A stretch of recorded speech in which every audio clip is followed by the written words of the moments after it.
नमस्कार दोस्तों, स्वागत है आपका वॉइस स्टोरीज चैनल में। दोस्तों, हमारी आज की कहानी है तेवर के साथ सुहाग रात। मैं और मेरे भाई पवन का खुद का कारोबार था। पवन बहुत ही सीधा और सज्जन व्यक्ति था, जबकि मैं गलत संगत में पड़कर इधर उधर पैसे बर्बाद करने वाला लड़का बन गया था। सारा कारोबार मेरे भाई पवन ने ही संभाल रखा था, जबकि मैं सिर्फ इधर उधर घूमता और दोस्तों पर पैसे लुटाता था। मुझको एक लड़की से प्यार भी हो गया था। उसका नाम रिया था। उससे मैं शादी करना चाहता था, पर जब मैंने रिया के घर वालों से अपनी शादी की बात कही तो रिया के पिताजी ने साफ मना कर दिया था। हम तुम्हारे जैसे आवारा लड़के से अपनी बेटी की शादी नहीं करेंगे। पर मेरे और रिया के लिए एक दूसरे के बिना रह पाना नामुमकिन था। जब हम दोनों को अपनी शादी हो पाना मुश्किल लगा तो हम दोनों ने अपनी रजामंदी से एक योजना बनाई। हम दोनों भाइयों में काफी खुलापन था। लड़कियों को लेकर भी आपस में काफी हंसी मजाक भी चल जाता था। इसी बात का फायदा मैंने उठा लिया और अपने मोबाइल फोन में रिया का फोटो दिखाया। फोटो देखते ही पवन को रिया बहुत पसंद आ गई। अरे राहुल, यह लड़की तो बहुत खूबसूरत है, पवन ने उतावले होते हुए कहा। हाँ भैया, खूबसूरत तो है, पसंद हो तो बात चलाऊं, मैंने पासा फेंका।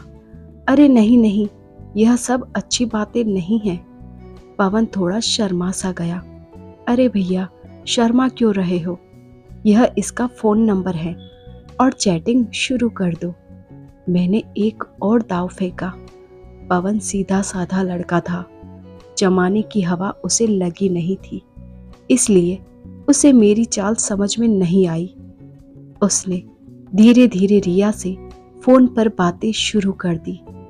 रिया ने भी पवन को अपने प्रेम में गिरफ्तार कर लिया और जब ऐसा लगने लगा कि वह रिया के बिना नहीं रह पाएगा, तब उसने खुद ही अपनी माँ से अपने मन की बात कह दी। हमारे पिता की मौत 5 साल पहले ही हो चुकी थी। बड़े दिनों के बाद माँ ने पवन की आंखों में कोई चमक देखी थी, इसलिए वे पवन को मना ना कर पाई और शादी के लिए ना सिर्फ हाँ कर दी, बल्कि खुद ही रिश्ता लेकर रिया के घर पहुंच गई। रिया के घर वालों को भी कोई दिक्कत नहीं हुई और जब उन्होंने रिया का मन टटोला तो उसकी भी रजामंदी देखकर रिया के घर वालों ने रिया और पवन की शादी करा दी।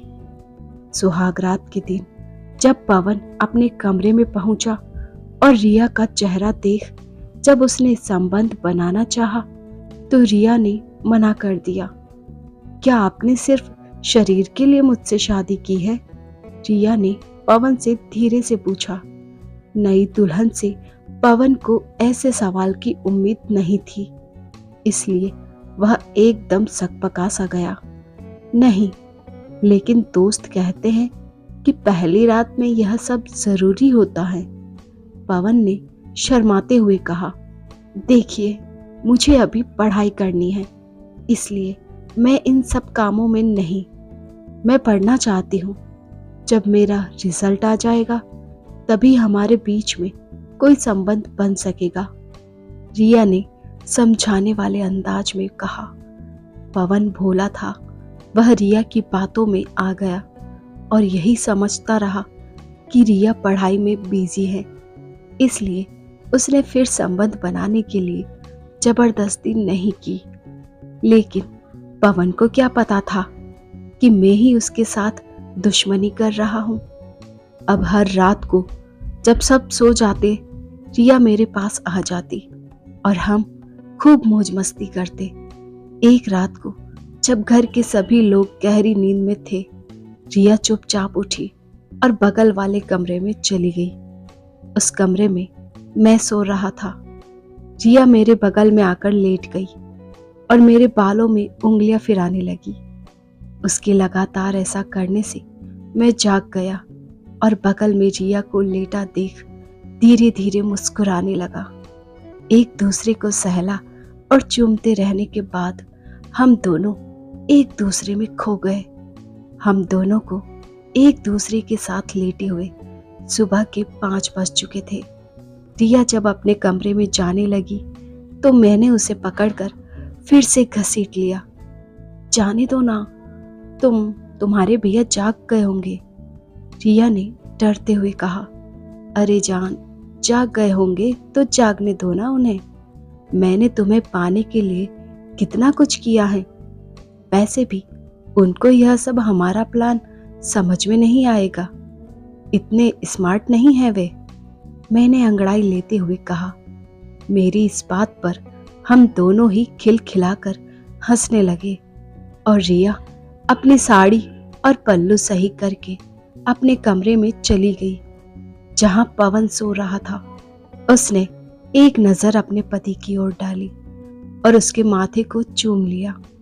पवन ने आंखें खोली और कहने लगा, रिया, तुम मुझे कितना प्यार करती हो, रोज मेरे माथे पर चूम कर जगाती हो। मुझे यह बात बहुत अच्छी लगती है। मैं कितना खुशनसीब हूं जो मुझे तुम्हारे जैसी पत्नी मिली। यह कहकर पवन ने रिया को अपनी बाहों में भर लिया। पवन तो अपने काम में बिजी रहता और मैं और रिया जवानी के मजे लूट रहे थे। अब हम लोगों को किसी की परवाह नहीं थी। वैसे भी मेरे और रिया में भाभी देवर का रिश्ता था, इसलिए माँ को भी शक नहीं हुआ। रिया कभी कभी डॉक्टर को दिखाने को कहती तो पवन यही कह देता कि आज दुकान पर बहुत काम है, तुम राहुल के साथ चली जाना। फिर क्या था, मैं और रिया घर से निकल जाते और किसी होटल में 3-4 घंटे मजे करके लौट आते। कोई ने कभी सोचा भी न था कि एक प्रेमी जोड़ा अपने प्रेम को कायम रखने के लिए किस कदर गंदे खेल को अंजाम दे सकता है। पवन और रिया की शादी को 1 साल बीत चुका था, पर उसे अभी तक रिया के शरीर का सुख नहीं मिला था। जब पवन से ना रहा गया तो उसने शर्माते हुए यह बात अपनी माँ से बता दी। माँ को कुछ अजीब सा तो लगा, पर उन्होंने सोचा कि पढ़ने लिखने वाली लड़की है, अभी ये बच्चों के चक्कर में नहीं पड़ना चाहती। यह सोचकर उन्होंने उल्टे ही पवन को समझा दिया।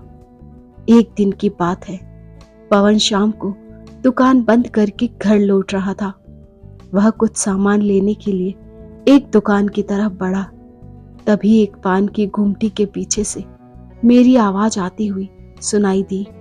मैं अपने दोस्तों के साथ मस्ती कर रहा था। पवन वहीं रुककर मेरी बातें सुनने लगा। एक दोस्त मुझसे कह रहा था, अरे भाई, राहुल दिमाग हो तो तेरे जैसा, कैसे अपनी गर्लफ्रेंड को तुमने अपनी भाभी बना लिया और अब तो जब चाहे जितनी चाहे उतनी बार मौज ले सकता है। अरे यार, मैं यह सब नहीं करना चाहता था, पर रिया का बाप मुझ जैसे आवारा लड़के से अपनी लड़की की शादी करना ही नहीं चाहता था, इसलिए मुझे उसकी शादी अपने भैया से करवाने का ये नाटक करना पड़ा। लेकिन दोस्तों, रिया भी बड़ी चालाक निकली। उसने आज तक भैया को अपना शरीर छूने तक नहीं दिया है, पर उसे क्या मालूम कि रिया के सीने पर मैं कई बार अपनी कलाकारी दिखा चुका हूं और आगे भी दिखाता रहूंगा। इतना कहकर मैं जोर जोर से हंसने लगा। अपने खिलाफ इतना बड़ा धोखा होने की उम्मीद पवन को सपने में भी नहीं थी, और जिस तरह से मैंने रिया के लिए गलत बातें कह रखी थी, उससे पवन का खून उबाल मारने लगा था। बेईमान, कमीने, धोखेबाज भाई होकर तूने भाई को धोखा दिया, ऐसे चिल्लाते हुए पवन ने मुझको एक जोरदार तमाचा मार दिया। अपने दोस्तों के सामने हुई इस बेइज्जती को मैं सहन नहीं कर पाया और मैंने भी पवन पर हाथ छोड़ दिया। हम दोनों भाई आपस में ही लात घुसे चलाने लगे। मेरा खून गर्म तो था ही, और यह गर्मी तब शांत हुई जब मैंने एक टूटी बोतल अपने भाई पवन के सीने में उतार दी। दर्द से छटपटा पवन खून से नहा उठा था और कुछ देर में वह शांत हो गया। उसकी मौत हो चुकी थी। सामने भाई पवन की लाश देखकर मैं पहले तो घबरा गया, पर बाद में पुलिस की कार्रवाई और इस झमेले से बचने के लिए मैंने प्लान बनाया। मैं और मेरे दोस्तों ने पुलिस में यह बताया कि कोई लूटने के मकसद से पवन का खून कर गया है, और पर्स, मोबाइल फोन, घड़ी वगैरह भी हम लोगों ने ठिकाने लगा दिया था। पवन अपने हाथ में एक सोने की अंगूठी पहने रहता था, जिस पर मेरा दिल आ गया। इसलिए वह अंगूठी मैंने पुलिस को ना देकर अपने पास रख ली थी। पुलिस ने भी मेरी बात को सच मान लिया और लूट का केस मानकर केस बंद कर दिया। मेरी माँ ने भी अपनी फूटी किस्मत समझकर आंसू पोंछ लिए। पवन के मरने के बाद माँ एकदम अकेली हो गई थी और वे रिया के कमरे में ही सोने लगी थी। माँ के रिया के साथ सोने से मेरे और रिया का बना बनाया खेल चौपट सा दिखने लगा, क्योंकि अब हम दोनों को जिस्मानी ज़रूरतें पूरी करने की आज़ादी नहीं मिल पा रही थी। इसलिए मैंने मन ही मन एक दूसरा प्लान बनाया। माँ, पवन भैया के जाने के बाद से आप बड़े अशांत रहने लगी हो। आपको शांति मिले, इसलिए चलो मैं आपको और भाभी को कहीं घुमा लाता हूँ। कुछ दिन बाहर घूम आएंगे तो मन भी हल्का हो जाएगा। मैंने मासूमियत भरे लहजे में अपनी माँ से कहा, अरे बेटा, मैं अब बूढ़ी हड्डियां लेकर कहाँ जाऊंगी। तुम और रिया ही हो आओ। मैं यहीं रहकर घर की देखभाल करूंगी।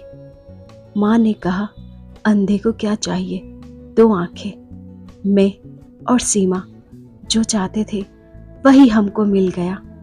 फिर क्या था, हम दोनों ने खूब रुपया पैसा इकट्ठा किया और निकल पड़े शांति की तलाश में। पहले तो शहर में जाकर हमने होटल में कमरा लिया और जी भर कर अपने जिस्मों की प्यास बुझाई। इधर मेरे माँ घर में अकेली होने के चलते घर की साफ सफाई में लग गई।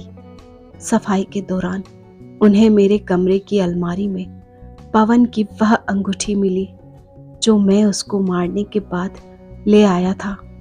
अचानक से पवन को लूट लिया जाना, जबकि पवन कई सालों से उस रास्ते से आता जाता था, और आज अचानक से पवन की अंगूठी का मेरी अलमारी में मिलना माँ के दिल में शक सा पैदा कर गया।